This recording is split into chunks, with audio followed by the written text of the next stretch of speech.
Hi, I'm Dave, founder of Halloween Year Round, and I'm here to do a reading. Let me see. It looks like you have an ace and an 8. The reading is telling me that means you're about to be shot in the back. And if you get that joke, we can be friends. Who's next? Let's talk about Tarot, the movie that was originally titled Horrorscope, as that's what the book is called. And honestly, I think Horrorscope is a better title. I don't know why they went with Tarot. I don't know. It is what it is. I'm going to be honest. This is a movie that I went in with extremely low expectations. It had all the makings of, it's a PG-13, it's a major studio, it's kind of aimed at teenagers. Is this going to be another, Bye Bye Man? Is this going to be another, Night Swim or something like that?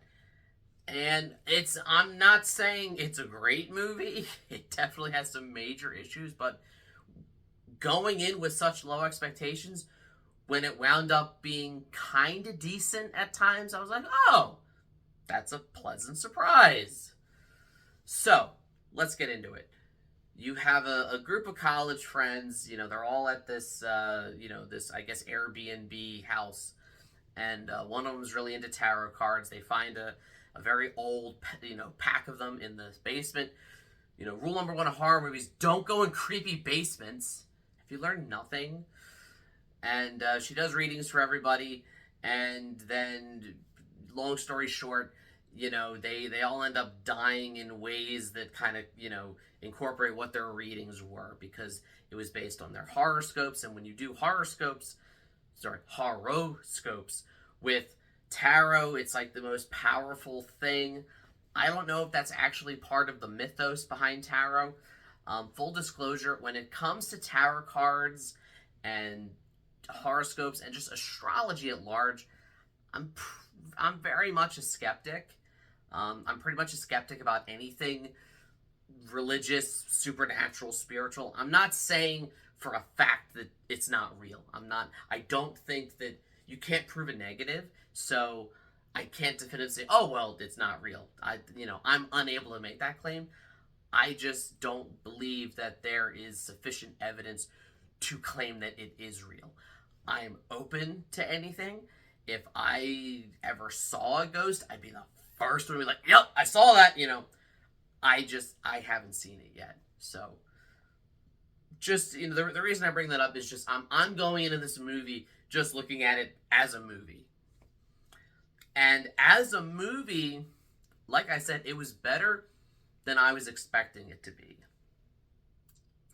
Now, it tries very hard to be like, it's almost as much a comedy as it is a horror movie, and I don't know that it always works. So you've got, in your cast of characters, you've got Jacob Batalon.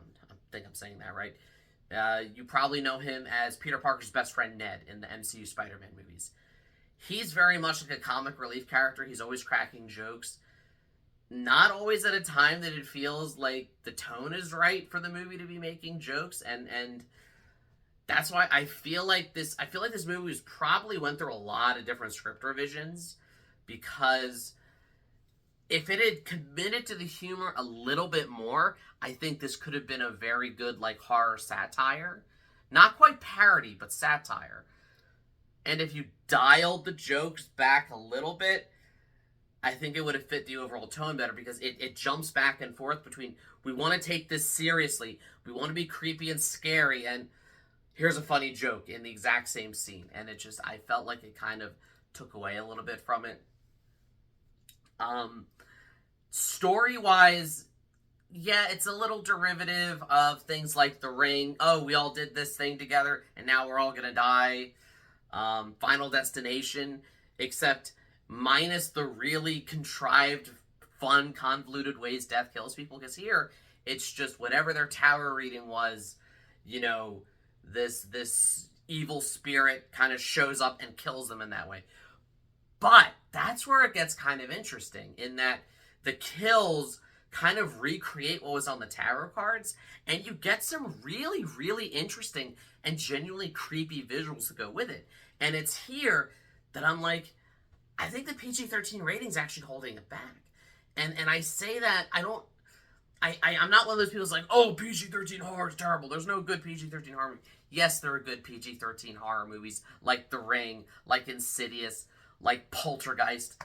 I know that's PG, but if it had come out after the ratings invention, it would have been PG-13.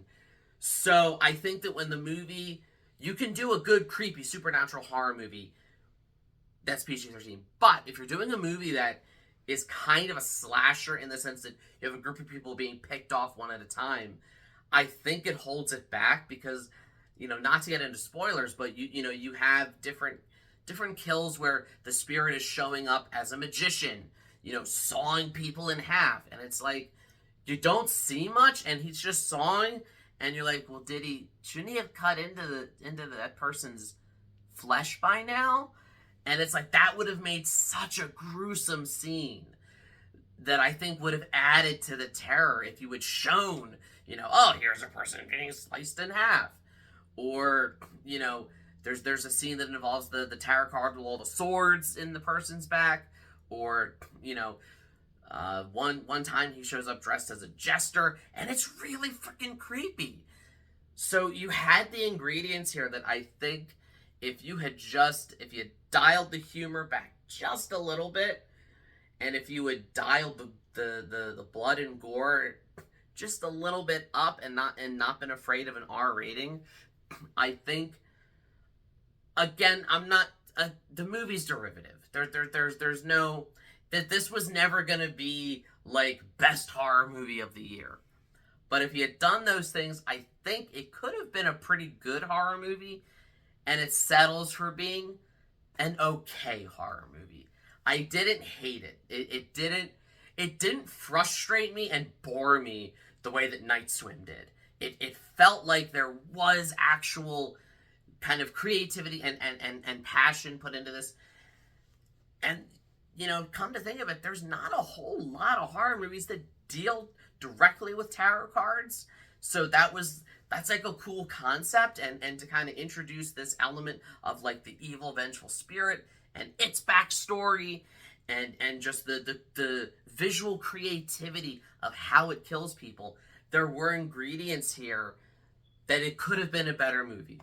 But again, if you're gonna see this, you gotta go in with the low expectations that I did, because then you're like, oh, it was actually kind of decent. Now, if you're a fan of this type of horror, you'll probably love it. If you're a fan of that style, I'm sure you'll enjoy it. But for your more like die-hard, love my bloody kills, love my R-rated horror, probably not the movie for you.